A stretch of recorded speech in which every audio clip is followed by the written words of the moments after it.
here I'm cutting a crusty French bread, Italian bread, into pieces that are going to be about an inch to an inch and a half. And we're going to put them in the bottom of our casserole. So as you can see here, I've first buttered the dishes, and then I have put the pieces of bread that we cut just along the bottom. So here I've got my teaspoon of sugar that I'm going to add to the mixture when I cook the onions, a half teaspoon of salt, a 1/4 teaspoon of thyme, and then as you can see here, I've cut up some figs. It's supposed to be 3/4 of a cup. I like a little extra fig, so I topped it a little heavy. But again, depending on your preference, you can put in as many or skip that if you don't like them. So here I've done a little prep work as well. I took a whole nutmeg and a cheese grater and grated it, and I only need 1/4 teaspoon, so I'll have plenty of excess there that I can use for other recipes. And then here I used the same cheese grater after cleaning it, and I've got a 1/2 cup of grated fresh Parmesan cheese. So here, a recipe calls for a pound of onion. I've got a little nice scale here. So that's about 5 ounces. And then this one, it's a little less than a pound, but I'm gonna call it good. So what I'm going to do with the onion is chop them in half and then cut them in 1/4 inch strips, and then dice those, and then I will be cooking them in the pan with the melted butter, which I will then add the salt and sugar, and then after 10 minutes of cooking, add the thyme and cook another 10 minutes. So as you can see here, I've put in our onions, and I've also added the sugar and the salt, and so I'm going to be cooking this for 10 minutes. And then the next thing I will do is add the thyme in, and then cook it for another 10 minutes before I spoon it over our bread. So as you can see, I've added the thyme and cooked them for another 10 minutes, so they've turned a nice light brown color. So then what I'm going to do is slide the bread rolls out a little and then distribute them on top of the bread. I'll add some over here. And originally the recipe calls for a 3-quart baking dish, and I didn't have a large enough one, which is why I have 2.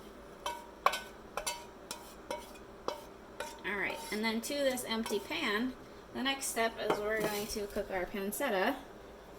So we're just going to add that right in and cook that till it turns a nice brown. A little tricky to get out.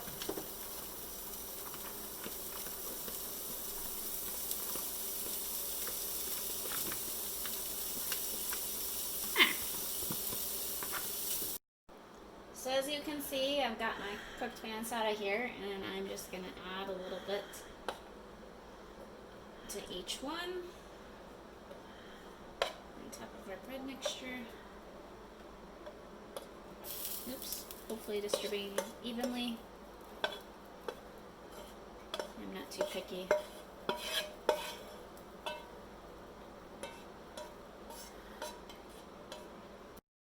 So the next step to do is is a little bit messy, and you're going to crumble the goat cheese over the top of the dish. It calls for 8 ounces of goat cheese, and then after you crumble in the goat cheese over your dishes, then you're going to add in the figs.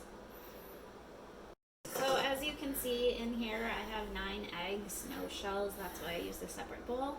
And I'm just going to pour them into my large mixing bowl. And the first step I need to do is whisk them until they're well blended. After that, I will also whisk in the 1/2 cup of olive oil, the 1/2 teaspoon of salt, a 1/2 cup of heavy whipping cream, and then a 1/4 teaspoon of nutmeg. The next thing, I've whisked in my Parmesan cheese and nutmeg and cream with the eggs. So now I need to pour this mixture over the rest in the bowls. kind of even distribution as best I can. Saving some for this one because this is the larger of the two.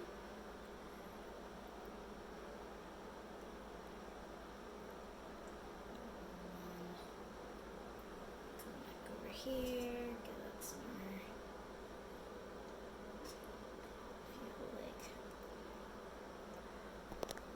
Feel like the things are covered and that's naturally gonna sink to the bottom. Then what we're going to do is we're going to refrigerate them for 2 hours before putting them in the oven. So here I've got some fresh rosemary, coarsely chopped, 2 tablespoons worth, and just enough olive oil to coat it, and a pinch of salt. And then we're going to spread this on top of each one. That's a lot there.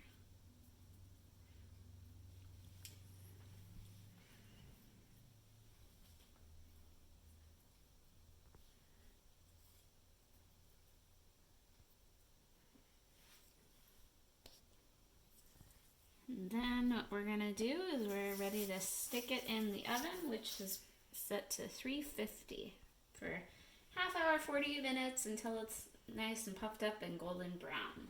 Alright, so we've got the oven set, and we're gonna take each one and place them in the oven. We'll space them in between, and then close it up and set the timer for 30 minutes. Okay, so the timer just beeped. So we'll take out our dishes here and bring them over up to the cooling rack.